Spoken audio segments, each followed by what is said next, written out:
Good morning. So, continuing our consideration of women and Watchtower organisation, we might have a quick look at Deborah, who was a judge in the days of Israel.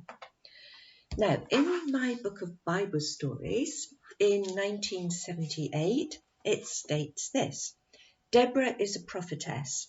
Deborah is also a judge, and it goes on to tell the story about Barak and Deborah and how they conquered Sisera. Jehovah made it rain, and all the chariots got stuck in the mud. Nice story. But we come forward 10 years to the Insight book. Here we are, under the heading Judge.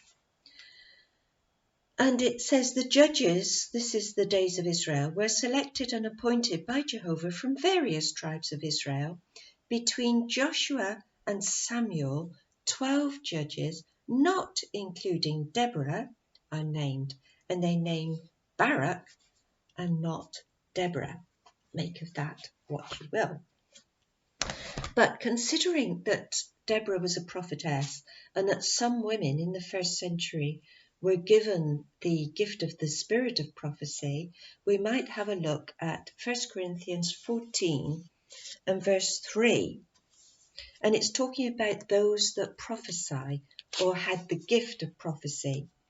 It says the man who prophesies, obviously the woman as well, does talk to other people to their improvement, their encouragement, and their consolation. So in some way, the women who had been given this gift of prophecy had to be able to talk about it.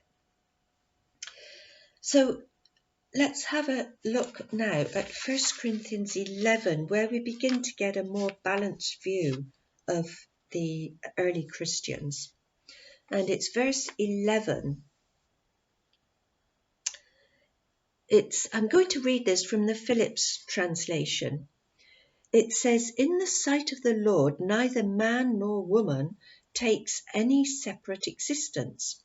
For if woman was made originally from man, no man is now born except by a woman, and both man and woman, like everything else, owe their existence to God." So it levels the playing field a little bit. Let's have a look at Abigail, who didn't hesitate to tell David that her husband was senseless. And if we have a quick look at that situation, it's in, I'm juggling books here, 1 Samuel 25. And in order to save her household, Abigail hastily took 200 loaves, 2 skins of wine, 5 sheep ready prepared, 5 measures of roasted grain, 100 bunches of raisins, and 200 cakes of figs, and she took them to David. She didn't tell her husband. Now, can you imagine a woman in the Watchtower organisation today doing something like that, saying her husband was senseless? She'd be disfellowshipped, I'd say. There's another interesting story, and that's of Manoah and his wife. These were the parents of Samson. And I'm going to let you look this one up yourself and see what you think, because the angel appeared twice to Manoah's wife and not to Manoah himself. And you might like to work out why that was the case. And it's in Judges 13. I'll make a note of it in the comments. But to get back to today, let's look now at 1 Peter 3:7, which is a really good reason for women to be treated with consideration. And this is aimed particularly at men in the Watchtower organisation. Other men seem to have a much nicer viewpoint of women. It says this, 1 Peter 3:7, "In the same way, husbands must always treat their wives with consideration in their life together, respecting a woman as one who, though she may be the weaker partner, is equally an heir to the life of grace." In heaven, there is no male, no female. So when the heirs to this grace get up there, there will be no distinction. So any woman who has been badly treated and comes across a man who treated her badly, I can imagine a few sparks flying, but that's entirely my imagination. Anyway, it says here, husbands must treat their wives with consideration. This will stop anything from coming in the way of your prayers.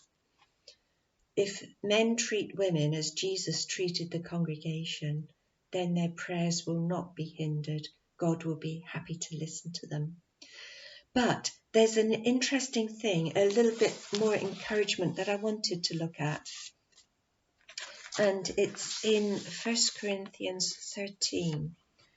And Paul emphasizes here that our knowledge of paradise is very limited. He said here, where are we? First Corinthians 13, beg your pardon. He said, at present we are men looking at puzzling reflections in a mirror. Our knowledge is not that complete. I like the authorized versions. It's a well-known quotation. For now we see through a glass darkly. We have no idea what paradise is like, and our knowledge is very limited at the moment, but we can be certain that it will be better than what we have at the moment. Women will not be dominated by men, and come to that, men will not be dominated by women. God has in store for us a wonderful world in which respect, kindness will be mutual, and we look forward to that very much. Thank you for watching.